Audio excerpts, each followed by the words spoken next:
무의식적인 훈련은 아예 없다. 안녕하십니까. FTMC 발달운동연구소 성민건입니다. 오늘은 얘기하고 싶은 내용 중에 하나인 무의식적인 훈련에 대해서 얘기를 나누고 싶습니다. 요즘 저희 회원들 중에서 오시는 분들이 무의식적인 훈련을 하고 왔다, 이런 얘기를 듣고 제가 좀 충격을 많이 받았었습니다.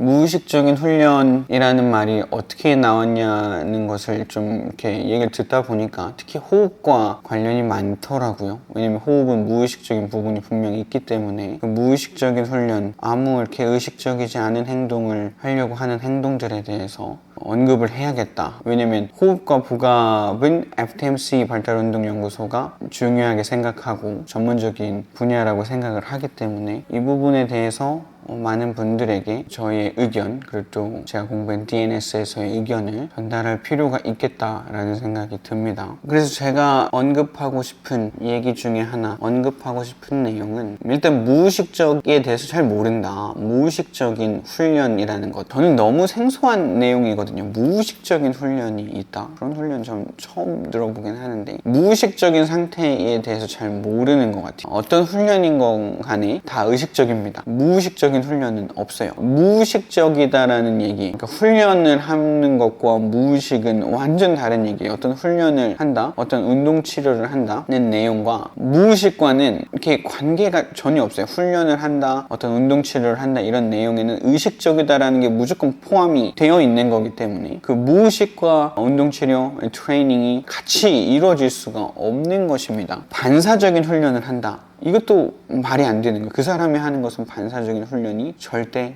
아니라는 겁니다.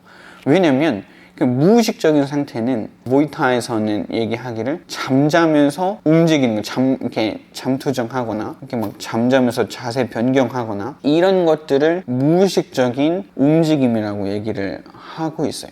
그러니까 이게 무의식적인 훈련입니다. 만약에 예를 들어서 그 사람이, 어떤 사람이 원하는 것이 뭔지 모르겠지만 무의식적인 훈련을 한다고 얘기를 하면서 그 잠자면서 막 이렇게 팔을 올린다거나 하고 막 자세를 바꾼다거나 이런 것들을 얘기를 하는 건데 그런 걸 왜 만들어야 되죠? 전 좀 이해가 잘 안 되거든요. 무의식적인 훈련은 아무 의미가 없는 겁니다. 어떤 치료사가, 어떤 트레이너가 운동 치료를 하거나 아니면 트레이닝을 시킨다거나 그런 과정은 모두 의식적인 것을 사용하는 거다. 무의식적인 훈련은 전혀 없다. 의식적인 것이 얼마나 포함이 되어 있냐, 이런 것들을 의미한다는 것입니다. 왜냐면 또 모이타 치료들이 다 무의식적인 치료죠. 리플렉스를 사용하니까. 그러니까 모이타 존을 활성화해서 자기가 원하지 않아도 막 팔이 앞으로 뻗어서 나온다거나 그런 것들은 모이타의 치료 방법이죠. 그러니까 완전한 리플렉스를 사용하는 것은 그런 방법입니다. 리플렉스를 사용해서 그 팔이 앞으로 이렇게 나오게 하는 이 동작도 중요하긴 하지만 모이타에서 만들려고 하는 거는 팔을 앞으로 뻗게 하려는 것만은 아니에요. 그러니까 그 무의식적인 것을 통해서라도 얻을 게 있어서 모이타 치료를 하는 겁니다. 그걸 막 유튜브에서 얘기하기는 어렵지만 어찌됐건 모이타의 그런 반사 존을 사용해서 활성화된 동작이나 아니면 잠꼬대를 해서 잠자는 중에 움직이는 게 무의식적인 상태인 거지, 우리가 막 어떤 동작을 하는 데에 있어서 무의식적인 상태가 전혀 없다. 의식을 좀 빼서 좀 무의식에 가깝게 가는 거지 그것 또한 의식적이다 라는 것입니다. 그래서 이 하고 싶은 얘기가 첫 번째, 이 예를 들어드리면 조금 더 이해가 잘 될 거예요. 그 X자 다리인 사람들, 그러니까 X자 다리라는 것 자체가 뼈 모양이 벌써 그렇게 된 거예요. 그러니까 어릴 때 X자 다리가 아니라 성인이 돼서 X자 다리를 하고 있다는 얘기는 뼈 모양이 벌써 바뀌었다는 겁니다. 그 X자 다리인 사람에게, 그러니까 뼈 모양이 바뀌어져 있는 사람에게 스쿼트를 아무 생각 없이 하라고 했습니다. 이 사람이 스쿼트를 어떻게 할까요? 의식적으로 이 사람이, 그러니까 힘을 빼고 의식을 많이 줄이고 최대한 자연스럽게 내추럴하게 이렇게 스쿼트를 하라고 했었을 때 무조건 무릎이 안으로 들어가죠. 왜냐면 뼈 모양이 그렇게 생겼어요. 뼈 모양이 그렇게 생겼다는 것 자체는 벌써 근육도 그렇게 바뀐 지 오래됐다라는 얘기입니다. 그 사람들이 그런 내추럴하게 그런 훈련들을 계속한다. 그러면 X자리에 힘을 더 쓰겠죠. 그런 의식적인 것을 추가시켜야 되는 상황도 있는 것이고요. 훈련과 운동치료는 의식적인 상황을 분명 얼만큼 사용할지에 대해서 그걸 치료사나 트레이너가 정해야 되는 것입니다. 그게 아니라 우리는 무의식을 사용할 거야. 아니면 우리는 의식을 최대한 뺄 거야. 의식을 빼. 집중하지 마. 딴 생각해.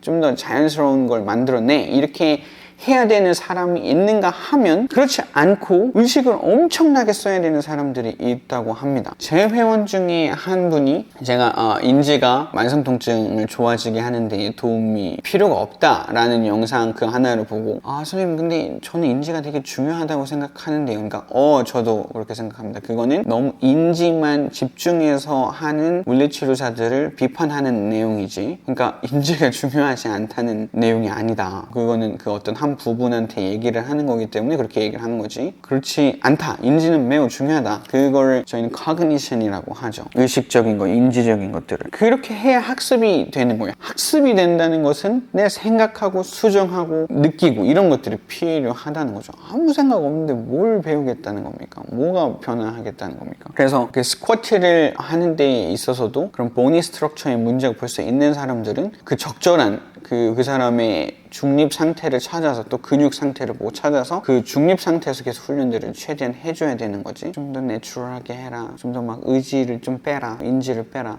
좀 더 무의식에 가깝게. 어떤 사람들은 무의식적으로 하라고 한다고 설명하지만 무의식적인 건 없습니다. 의식적인 것을 좀 빼라 이렇게 훈련을 시킬 수 있지만 그거는 사람마다 다 다르다는 거예요. 그걸 모든 사람한테 똑같이 동일하게 적용한다는 것은 인지를 빼라, 의식을 빼라, 생각을 빼라, 이 지금 느낌을 느끼지 마라 이런 것들은 모든 사람한테 적용할 수 있는 부분이 아니다. 그건 적절하게 그 상황에 맞게 또 제 개인적인 의견은 인지를 엄청나게 많이 한 다음에 필요할 때 아니면 좀 더 다이나믹한 무브먼트를 만들어낼 때 그것들을 조금 의식을 인지를 살짝 뺄 수는 있겠죠. 하지만 항상 그렇게 훈련을 해서는 절대 좋아지는 결과를 만들어낼 수 없습니다. 아마 그런 방법을 알아내고 그런 방법을 사용하는 사람들은 운동선수를 훈련시켜 본 적이 별로 없어서 그럴 수도 있어요. 어떤 것들을 학습하고 어떤 것들을 훈련할 때는 인지가 매우 중요합니다. 그래서 아까 전에 다시 호흡으로 넘어가서 호흡에 대해서 조금 고민을 해봐야 돼요. 호흡이 무의식적이다. 그러니까 무의식적으로 훈련을 해야 된다 라는 얘기는 호흡이 뭔지도 잘 모르는 상황이에요. 그러니까 아까 말한 대로 훈련 자체, 운동치료 자체는 인지가 의식이 필요하다. 하지만 호흡이 무의식적인데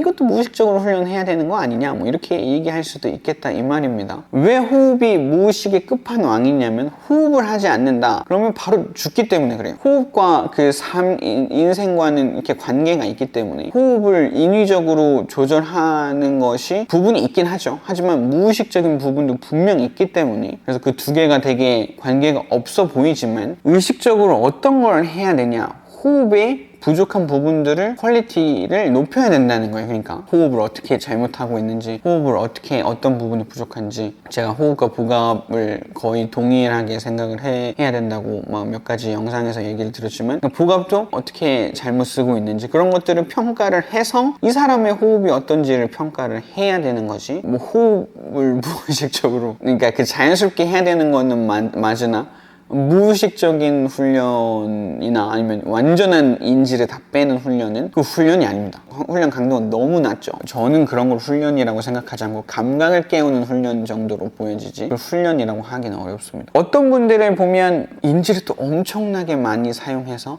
버켓 핸들 무브먼트를 만들어내려고 난리를 칩니다. 하지만 버켓 핸들 무브먼트는 맞는 동작이긴 합니다. 횡격막이 잘 사용되면 그 버켓 핸들 무브먼트가 나오긴 하죠. 하지만 버켓 핸들 무브먼트만 만들어내려고 하면 분명하게 문제가 생길 수밖에 없습니다. 그렇기 때문에 무의식적인 것도 아니고 너무 의식적인 것도 그리고 어떤 하나 버켓 핸들이라는 어떤 하나에도 초점이 맞으면 안 되고 호흡이라는 게 너무너무 어려운 거예요.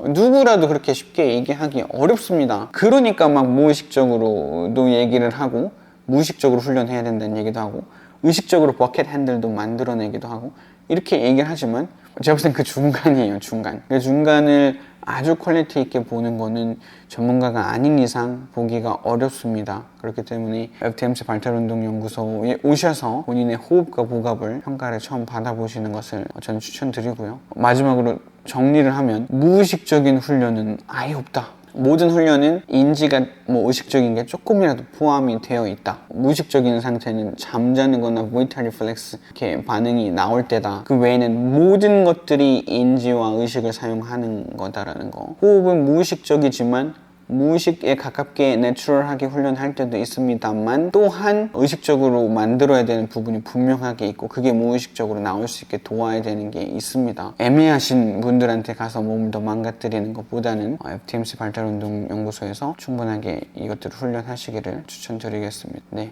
이상입니다.